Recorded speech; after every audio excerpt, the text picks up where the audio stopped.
All right, everybody. It's Wednesday. It's 7 o'clock. So you know what time it is. It's oh my goodness.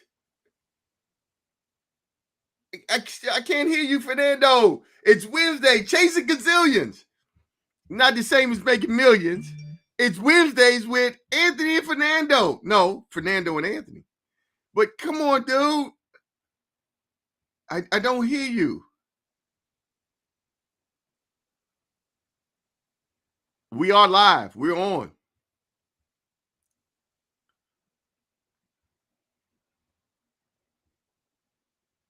No, still don't hear you. Well, Well, while we're having some technical difficulties with Fernando, this will be a great time for us to introduce our sponsor. We have one. It's true. We have a sponsor. And so we're going to take this time at the beginning of our show. We got a great show today. We're going to talk about ADA compliance on existing facilities and whether or not your properties have to be ADA compliant. But before we get started with that, let us hear from our sponsor, Global Scholars Foundation. The Global Scholars Foundation, GSF, is a local nonprofit here that works with District of Columbia public school and charter school kids 9 through 12, takes them through an extensive Fernando's killing me because he's laughing, but I can't hear him. It takes them through an extensive immersion financial literacy program for 12 to 18 months. And then it actually takes the young people to those countries that they've been studying for 10 to 15 days. And it's just a wonderful experience. They've traveled to China, Abu Dhabi, Dubai, South Africa. They've just been Australia, a lot of places. And they are hosting their third annual jazz brunch and golf tournament at the Woodmore Country Club here, October 2nd and 3rd. It's a two-day event. So let's hear from them while we work on getting Fernando's mic live. Calling all golfers and brunchers.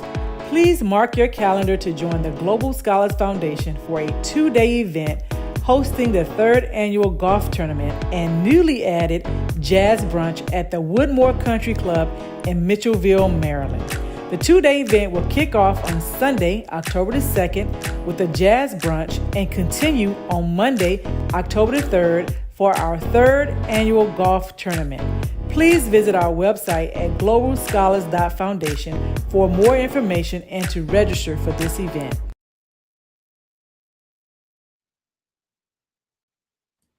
Okay, we're back live. Fernando, let me hear from you. Come on. Nope, still can't hear you. I don't know why and what's going on that we can't hear Fernando here. But hopefully you all can see him. Maybe everyone else, hey, if you're out there, maybe that's what's going on. Maybe they can hear you, but I can't hear you. That doesn't make sense. Why can't I hear you? But maybe everyone else can hear you. Can you hear me? Perfectly. You can hear me. Okay. Well, if you're out there, chime on in on the chat and let me know if you can hear Fernando or not. Um, uh, oh, okay. So, this has been a good week. Are you still traveling? Are you back? Are you still in New Orleans?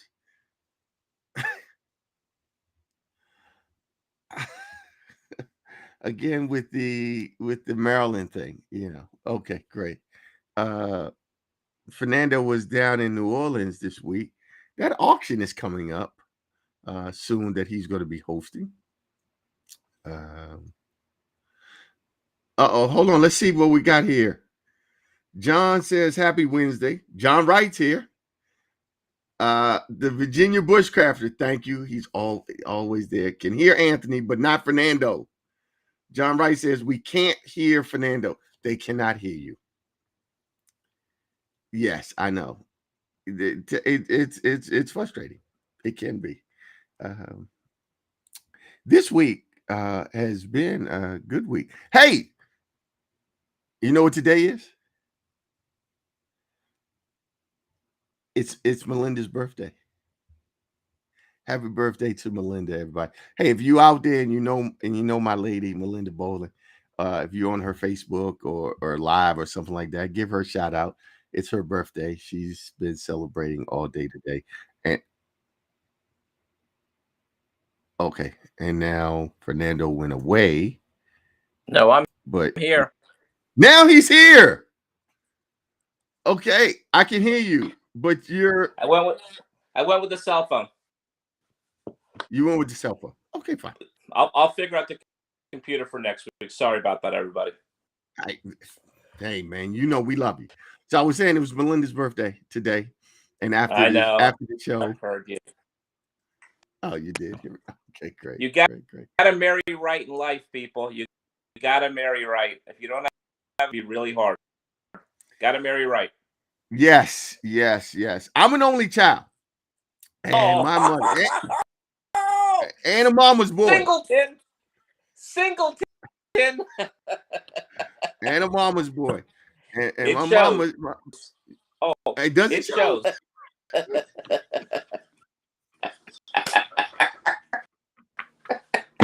That shows as well.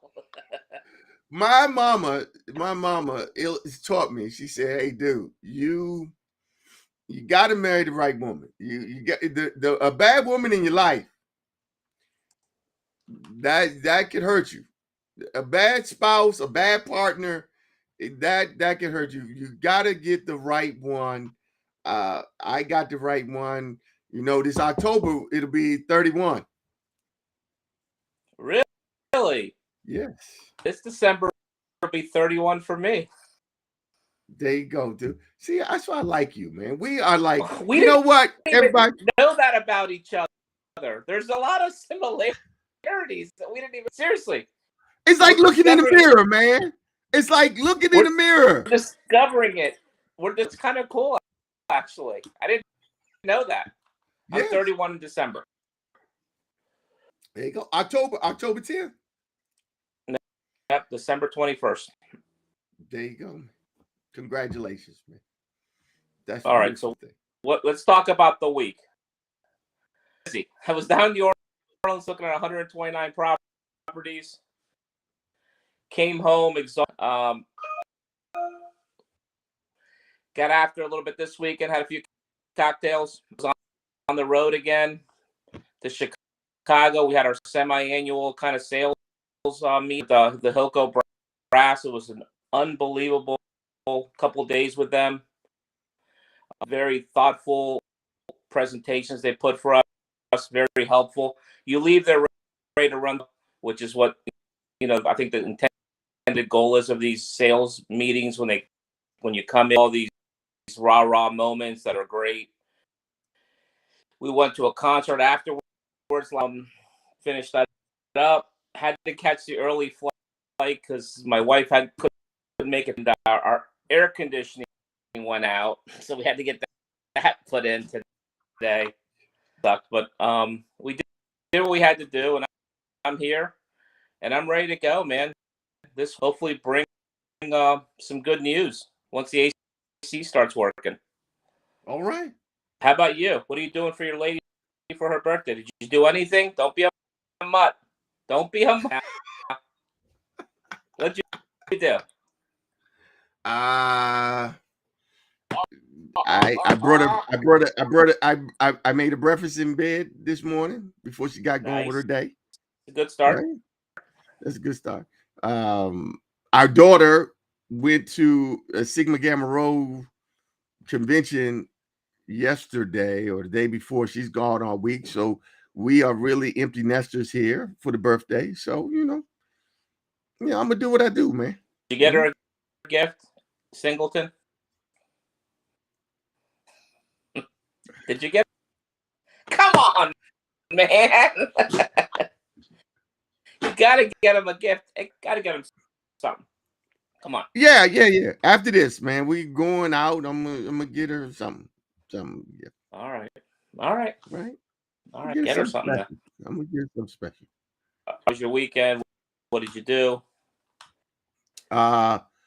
Did you know I got those new golf clubs and I was been playing a lot, and then I threw my back out and I was down all last week. No, I didn't know about the back. You still playing only one hole? I don't know. You hurt your back playing one hole. I played 36 in one day, and my back's just fine. Dude, You're swinging too hard. You're swinging. I don't know, dude. I've been down all week. Back, the doctors, they had to give me muscle relaxants. I got to go next Monday or something next week, something to MRI. They gonna look, and I that's the only thing that changed was that I've been playing all this. I was excited about all this golf I've been playing. I got some Mexican Flexerol if you want it. Okay, well, I mean, on the surface, I'm saying thank you, but this whole Mexican Flexol is it's good stuff. Is it good stuff? Oh yeah. I mean, is this gonna be like Shiraka or something? Is it like terribly? It's gonna be really hot. You'll be a little. You'll feel it relaxes the whole back. Works like a champ. I get all my prescription medicine now from Mexico when I go visit. I get the Mexican Z pack. It's the best. The best. A Mexican Z pack? Yeah, the Z pack in Mexico. So we just call it the Mexican Z pack.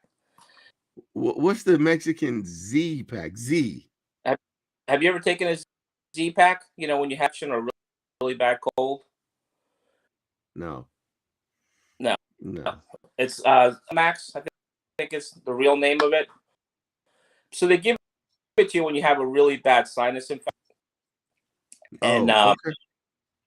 But you got to go see the doctor to get it, and then you got to beg for it, and then finally the doctor always gives it to you when you go through all those. But in Mexico, you just show up and give them $12 American, and boom, it's yours. It's the best. Okay. and this is where you're getting this thing called the Z pack. If you have a sinus, no. Yeah, but what was the first thing you said? I was supposed to rub on me. You said, it's a muscle Flexol, Mexican Flexol. Okay, Mexican Flexerol. You gotta always call it the Mexican Flexerol, but it's the same stuff in the American Flexerol. Without the doctor's visits. Oh, okay. That's why we get it.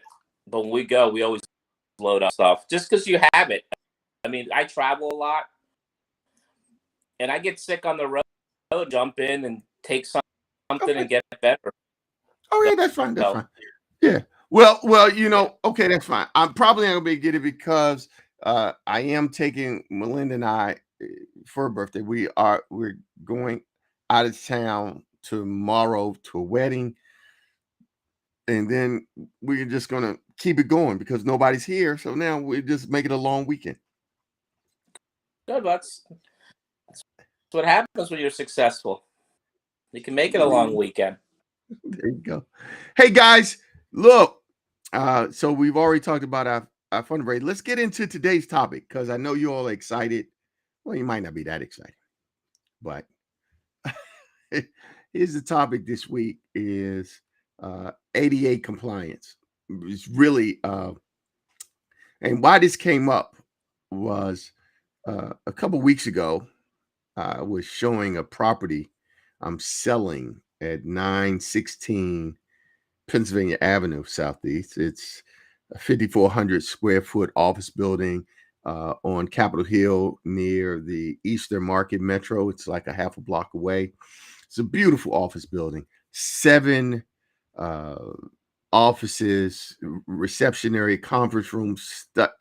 If you're interested, if you're out there looking for office space, office building to own, it's literally 2 buildings combined into one.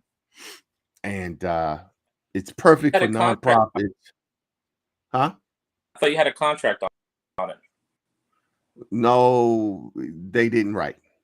And I know. Good Lord.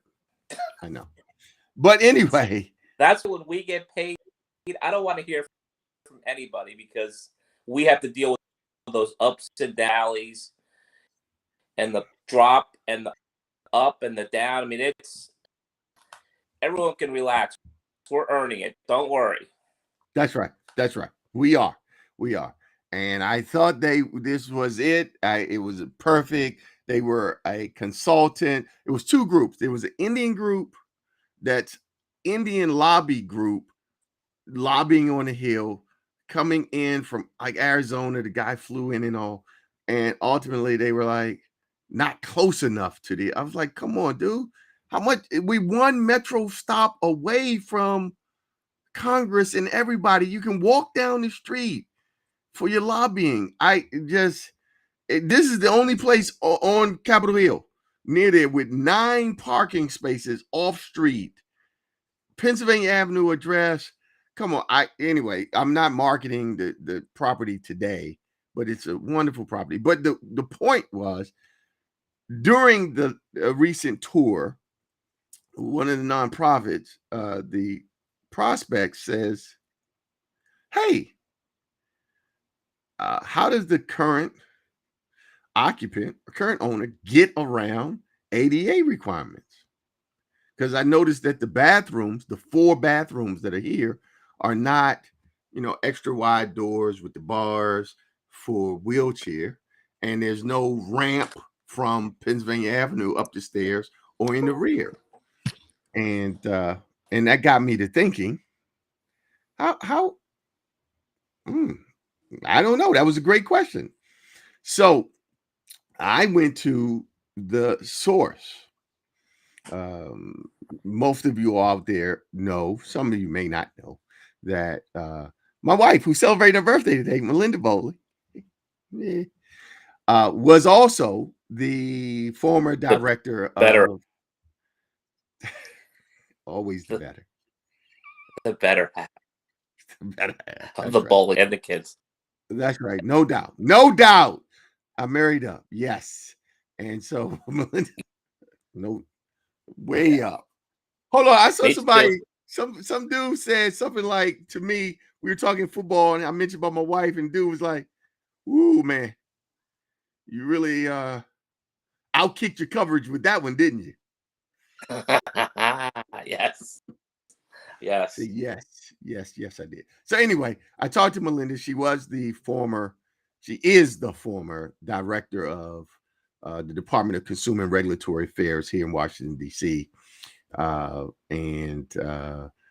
So I went to her, as I always have, as we've done these 35 plus years we've been together. We talk real estate. And I was like, hey, why is it that does this property have to meet ADA requirements? Why doesn't it? Because I never thought about it. And so grandfathered in. I'm gonna. Well, that wasn't the term she used, but I think it's along the same lines.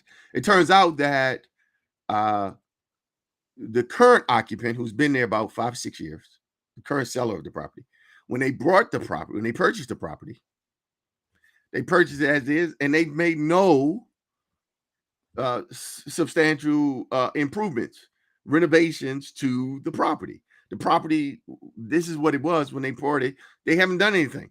And as a result, the property, although ADA, I'm about to share with you, covers a lot of different spaces, public spaces, and all, it doesn't affect this property and this current owner.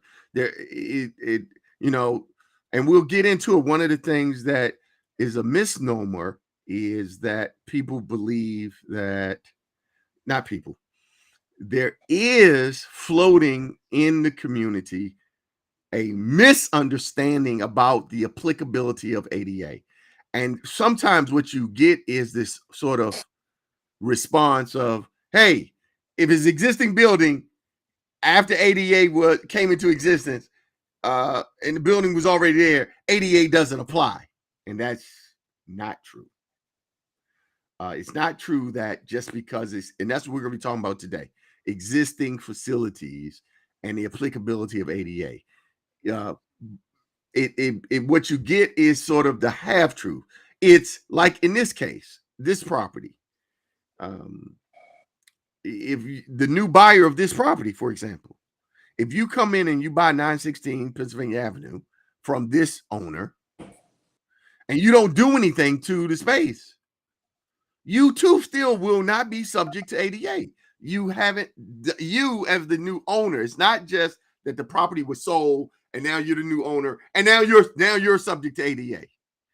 It's if you come in and you start doing what people are suggesting they want to do, which is knock out walls, open it up, then that level of renovation and construction work is what will trigger now you the building being subject to this federal law. So let's just jump right into it. Yeah, go ahead. Real quick, is it because you're drawing permits in the city of major construction? You got to comply when you're redoing it. You have to be ADA compliant. Is that what triggers it? The permits? It's not the permits in and of itself. I mean, if you draw a permit to upgrade the plumbing, that in itself doesn't trigger the requirement for it. It gets very confusing. There's a checklist, and I'll just give you all the punch list, right? The point, the bottom line to it right now up front, just in case my presentation doesn't make it crystal clear. And that is this: when it comes to ADA, it's very confusing. It's a federal law that was created to help to address discrimination in properties in space, and its applicability, how it's used, when. It's just all can be very confusing, and you need an expert to help you evaluate your existing or new buildings. You building something new, you subject to ADA, you're already going to have it covered.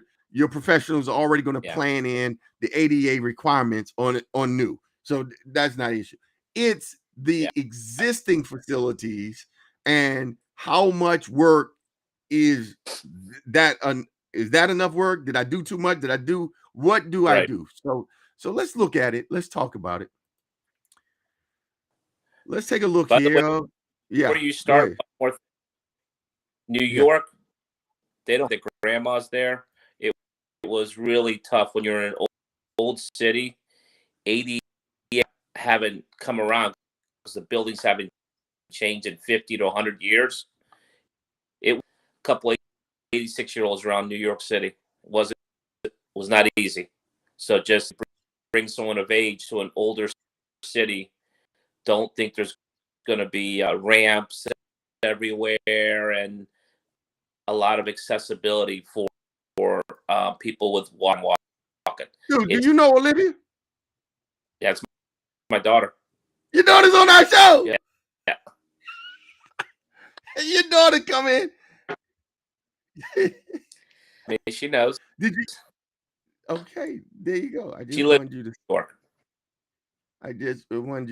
see that she's in there watching Dad. I love it. So okay, let's go back to the presentation. Okay, so ADA compliance. We're talking about existing facilities, and so that was the point I made. You need to get an expert. We know some of the experts who are doing the required due diligence, who can help you evaluate your existing buildings and facilities to see if they're subject to will be subject to ADA, depending on its use and all. So let's take a look here. So we call it ADA.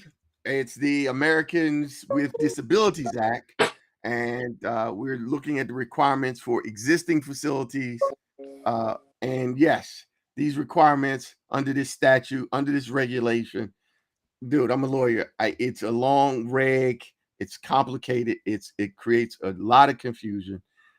It requires, but essentially, the ADA requires the removal of barriers to the accessibility in older buildings, and understanding when and what barriers have to be removed. Is a complicated matter. It can be a complicated matter. It's not just bathrooms. It's about providing accessibility is what the law is focused on. Now this federal statute. So again, I know we're being live streamed all over the country. I don't know, maybe all over the world. But so my comments, and again, these are our comments, our experience here in this marketplace. Living in the District of Columbia, we're federal enclave. But anyway, ADA has a lot of titles. It has 5 titles, but the title that's relevant for us here in terms of your property is Title 3, which prohibits the discrimination by private entities of operating a place of public accommodations and commercial facilities. Already,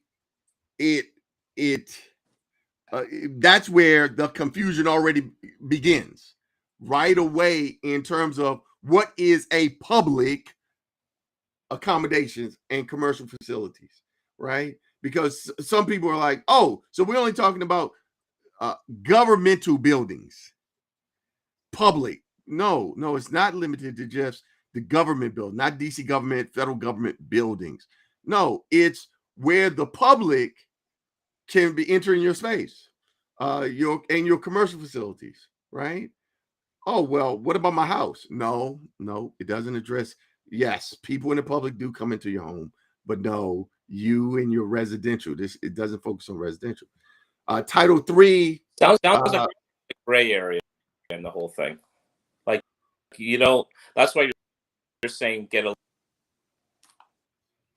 you got to get an expert, because you need someone who is experienced with the nuances that are created in the statute, just to know, first of all, are you subject to it? And they have a long checklist. We'll get to it in a moment with the checklist, but that's where it begins. Now, Title 3 states that for public accommodations, discrimination will include, get this, failure to remove architectural barriers, in existing facilities, unless it can be shown that removing the barrier is not, quote, readily achievable, or accommodations cannot be provided through other means. Again, if you can read English, fine, you can read the words. But dude, this is so, pregnated with the opportunity for so many different in understandings. This is where it becomes even more convoluted when you parse this out about existing facilities, unless it can be shown, barriers. It's difficult. And so now the ADA defines readily achievable as easily accomplishable and able to be carried out without much difficulty or expense. And you begin to understand why you need an expert here to help you understand the case law and the other examples of what that means, right? The bottom line is that the statutory definition, as does provide a checklist and factors that you can actually see. They're enumerated factors to be considered in determining whether or not a barrier removal is readily achievable, and recognizes what may be achievable for one business might not be for another. Again, contributing to why there's so much misunderstanding about it, because now you have different owners of properties that may look similar but are subject to the same statute and getting different results. And so you got different business owners saying, oh yeah, I had to do ADA. And the other one saying, well, I didn't. You said, well, why not? Oh, well, my tenant didn't need this, or my tenant required this. My tenant was going to have patients in and out, so I had to do this. And you didn't. We got the Virginia Bushcrafter chiming in. Always, we love giving them top billing. So basically, it depends upon the end user.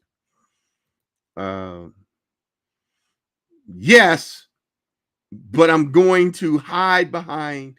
We're going to need to have those experts who are living here with the statute to help us understand. There is a checklist about the things that contribute to whether or not a barrier needs to be removed and what you do. Now, we go on to say it's not, unfortunately, it's not crystal clear from the statute who has the burden of proving that removal of an architectural barrier is or is not readily achievable, whether it's the government or the facility that is in question, that's being sued. And that's, again, contributes to the process here. I'm not saying that no one knows. What I'm saying is that just standing here saying with again, everybody, remember, we're talking about existing facilities that have been sitting here, 5, 10, 15, 50 years, and nothing's been done. And now they're in production. People are using the space. Did we lose Fernando? I think we did. So that's who we're talking about.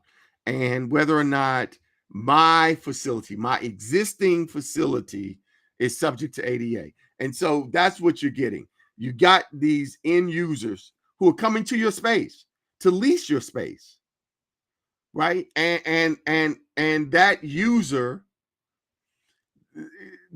for example, maybe they're in the mental health care profession, and that user is saying, hey, I need space, and that space has to be ADA compliant. Okay. And that's being driven by requirements of the tenant and the business that tenant is using. Maybe they have a contract with DC government. Maybe they're providing services where their population, their public, are individuals who are going to need accommodations to access your space.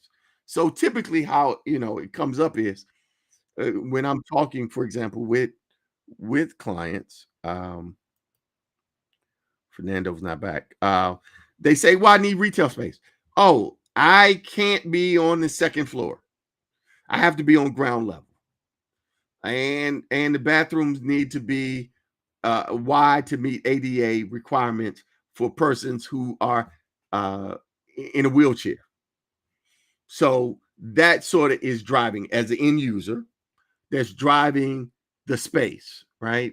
They may say, well, I can be on the second level, but if I'm on the second level, because of the public, it looks like Fernando's back, because the public is maybe in a wheelchair, maybe small children. If I'm on the second floor, I'm required to have an elevator to satisfy the ADA requirement.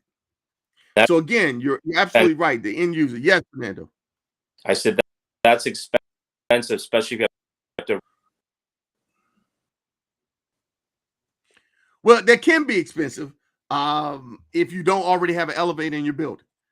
And again, that's where the expert comes in to help you determine whether or not your solution to achieving ADA is something that is, achievable by one business or another, right? Whether or not to remove that barrier to access. That's the point. That's the key. Is there a barrier to the public's access to your services? For example, there are businesses where your service is made available to the public on both the ground level and the second level. And so you don't have to, if you can accommodate and give access to the public to your services on the ground level, first floor level, then you don't need an elevator, right? Because, and that's where it gets confusing, where people say, well, hey, you need an elevator because someone in a wheelchair may need to go upstairs and you have to accommodate that. Right. You may not have to, because you can provide that service to them at the ground level. So here, next slide. Now, of course, like any federal regulation, there's a safe harbor provision, right?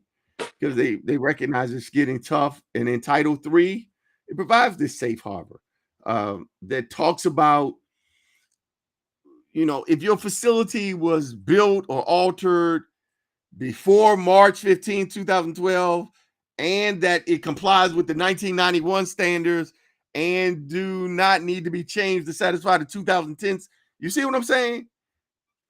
Just that statement right there, that even in the safe harbor provision, this is a shout out for the lawyers, but you need somebody who understands these regulations, someone who is an expert in it. Is this considered then basically of ADA? Is what considered ADA? The safe harbor provision, is this what I was talking about, the grandfather clause? If you're before a certain date, laws, You know what? They might would refer to this as the grandfather clause, but what it really illustrates is that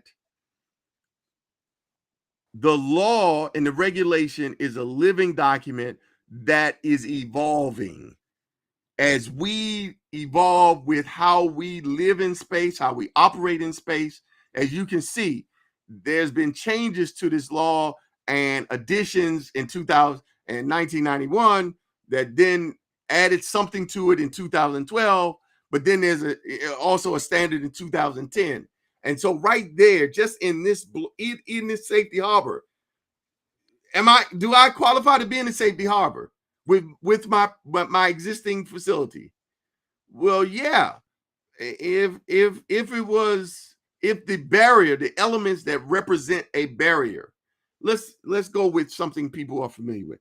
Your existing existing bathroom may not be wide enough or something, and it's in your facility, and that's the element, the bathroom. And you're saying, hey, someone is saying to you as a landlord, all these 4 bathrooms the doors need to be widened to accommodate for someone in a wheelchair. And you're saying, well, I wasn't planning on doing that. And then you say, well, I'm in a safety harbor. And it's like, just if you read this paragraph here, it was the space built or altered before 2012. Yeah. And that it complies with the 1991 standard. Oh, I don't know what it said, 1991. Standards, and do not need to be changed to satisfy the 2010 standards. Okay, right there, your head explodes. What? Right. So a layman, maybe not for a layman, that's confusing. Exactly. So you need the expert here. Understanding and ensuring that your building is in compliance with ADA requirements for existing facilities can be complicated, to say the least. It is absolutely necessary to use the help of an expert to determine the best approach to meet your ADA requirements. And that's the message we started with, that we want to end with today. When it comes to ADA, if a tenant, a potential tenant is coming to lease out your existing space and their use, right? They say, well, yeah, the people from the public are people from the public coming into your space. Will you have the public coming into the space? Staff, public, people. Yeah, you want to get an expert in here to help you understand, even when you're leasing a space as is, where is, and you're saying I'm the landlord.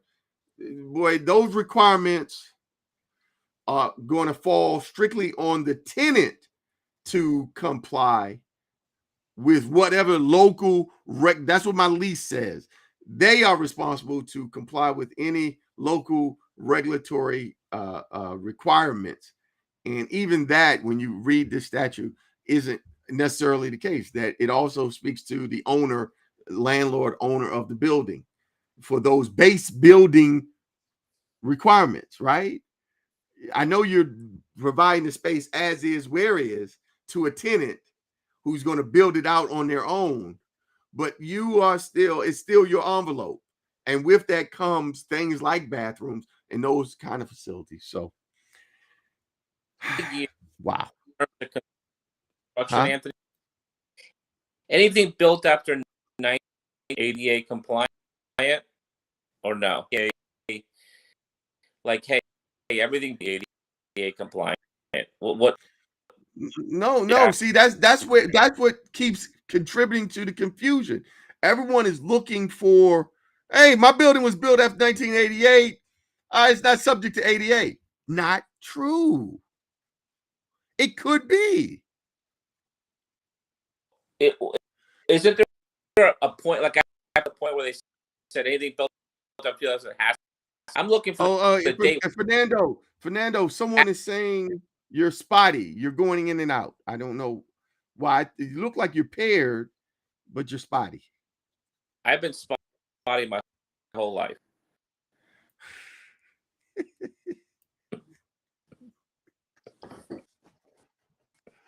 Spotty is part of my because it's dude, hold on now. Hold on, dude. You know you can't, put on glasses and not let me know it's time for us to put on our glasses. The sneak attack. Okay. So look, that's ADA. Hey, we want to thank everyone for I didn't mention which episode this is. Is this 13, 12? Episode 13. Which episode? 13. 13. All right. Just so you all know, we are this thing is really getting jacked up. Next week, we have a special guest.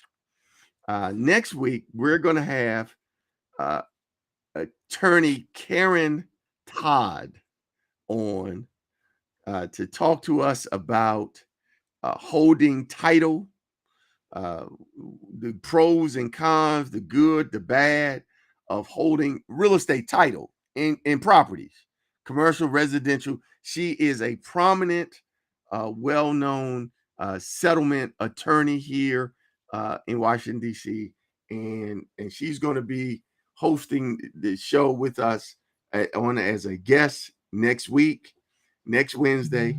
What is next Wednesday, by the way? The 20th. The 20th. Yes, she'll be here on the 20th. So you want to mark your calendars for Karen Todd. There's going to be more out about her as we're moving towards next week. But that's what's happening with chasing gazillions. It's not the same as making millions. Closer. But it's getting close.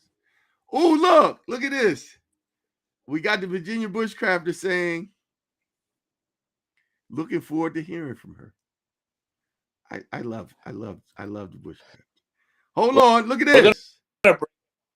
Olivia, can't wait.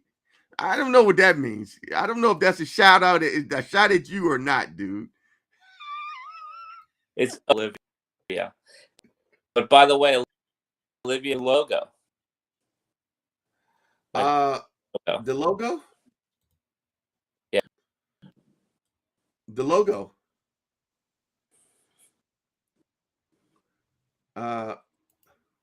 You mean this logo? You mean this logo that your daughter did for us? Wednesdays with Fernando and Anthony. This logo? It's spectacular. It is spectacular. So this is hold on. And then we got this one. A little one up in the corner. I was supposed to be playing it. That's why we need some technical support. Somebody that pops this up in the corner for us. The whole show is supposed to be up in the corner. I'm getting us an intern from University of this week. I'm done. Okay. I would take care of our IT. At least get somebody to work on your technical side. Mine is working fine. We're dealing with IT problems. Come on. I don't know what the source of your IT problems are, but you need to get them resolved. But I'll be home, so you guys don't have to worry about me.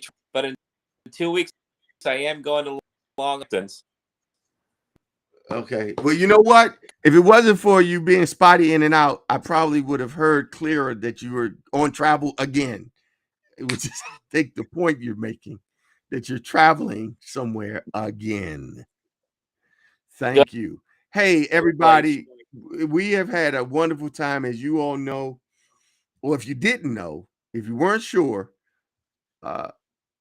this is an unscripted program. It's pretty obvious. Well, I don't know. It might not be obvious because with so many things that are live and on, I don't know. People might not know if it's scripted. You know, like what's that show with Maury Povich and those dudes, those people. I think some of that is scripted. Not us. We don't script. Not us. Yeah. Right. Okay. So again, everybody, thank you again for joining us again. I'm Anthony Bowling with the Anthony Bowling Group. And remember, our leverage relationships will save you time and make you money when you're dealing with all of your real estate matters here in the D.C., Maryland, Virginia area. And I'm here with my partner, Fernando Palacio, here to help you with all your what Anthony can take care of, or we can do it. Yes. And this has been our 13th episode of Chasing Gazillions is not the same as making millions. Anthony. It's getting close. Hey, everybody, thank you so much for joining us. Take care. We will see you all next week. All the best. Bye.